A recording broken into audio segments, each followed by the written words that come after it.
തിരുവനന്തപുരം ശ്രീചിത്ര ഹോമിൽ ആത്മഹത്യാശ്രമം 12, 15, 16 വയസ്സുള്ള പെൺകുട്ടികളാണ് ആത്മഹത്യയ്ക്ക് ശ്രമിച്ചത്. ഒരാൾ SAT ആശുപത്രിയിലും 2 പേർ മെഡിക്കൽ കോളേജിലും ചികിത്സയിലാണ്. നിർബൻ ചേരുന്നു. നിർബൻ, എന്താണ് വിശദാംശങ്ങൾ? ഷമി, ഇന്നലെ രാത്രിയാണ് ഈ ഒരു സംഭവം നടന്നത്. തിരുവനന്തപുരം ശ്രീചിത്ര ഹോമിൽ 3 കുട്ടികൾ ആത്മഹത്യക്ക് ശ്രമിച്ചു. 12, 15, 16 വയസ്സുള്ള 3 പെൺകുട്ടികളാണ് ആത്മഹത്യക്ക് ശ്രമിച്ചത്. അപ്പോൾ തന്നെ രാത്രിയോട് തന്നെ കുട്ടികളെ ആശുപത്രിയിലേക്ക് പ്രവേശിപ്പിച്ചു.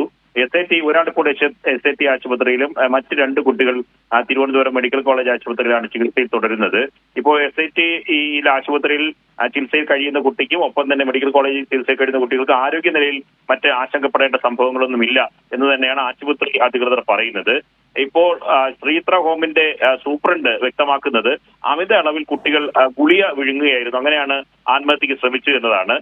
മൂവരുടെ ആരോഗ്യനില ഇപ്പോൾ തൃപ്തികരമാണ് എന്ന് പറയാം. പക്ഷേ ആത്മഹത്യയെ സംബന്ധിച്ച് എന്തിനാണ് ഇവരിങ്ങനെ ആത്മഹത്യക്ക് ശ്രമിച്ചത് എന്ന കാര്യം സംബന്ധിച്ച് ദുരൂഹത തുടരുന്നുണ്ട്. സൂപ്രണ്ട് പറയുന്നത് കുട്ടികൾ ഈ അടുത്താണ് ഈ 3 കുട്ടികളും ശ്രീചിത്ര ഹോമിലേക്ക് വന്നത്. അന്ന് മുതൽ വീട്ടിലേക്ക് പോകണമെന്ന് വാശി പിടിക്കുന്നുണ്ടായിരുന്നു.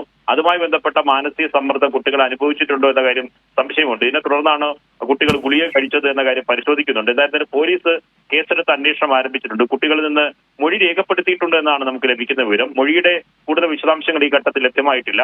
എന്തായാലും പോലീസ് കേസിനെ സംബന്ധിച്ച് അന്വേഷിക്കും. ഇത് മറ്റെന്തെങ്കിലും തരത്തിലുള്ള ബാക്കി ഇടപെടൽ ഉണ്ടായിട്ടുണ്ടോ എന്ന കാര്യം പരിശോധിച്ച ശേഷം മാത്രമേ വ്യക്തമാകുകയുള്ളൂ. പക്ഷേ ഇപ്പോൾ ആശുപത്രി ശ്രീചിത്ര ഹോമിന്റെ സൂപ്രണ്ട് പറയുന്നതാണ് ഇപ്പോൾ നമുക്ക് പങ്കുവയ്ക്കാനുള്ളത്. അവർ പറയുന്നത് മൂവരും ഈ അടുത്താണ് വീട്ടിൽ നിന്ന് വന്ന് അവർ മാനസിക സമ്മർദ്ദം അനുഭവിച്ചിരുന്നു. ഇതിന്റെ സമ്മർദ്ദത്തിൽ ഗുളിക ഒഴുങ്ങാനാണ് സാധ്യത എന്നാണ് സൂപ്രണ്ട് പറയുന്നത്. ഷമ്മി.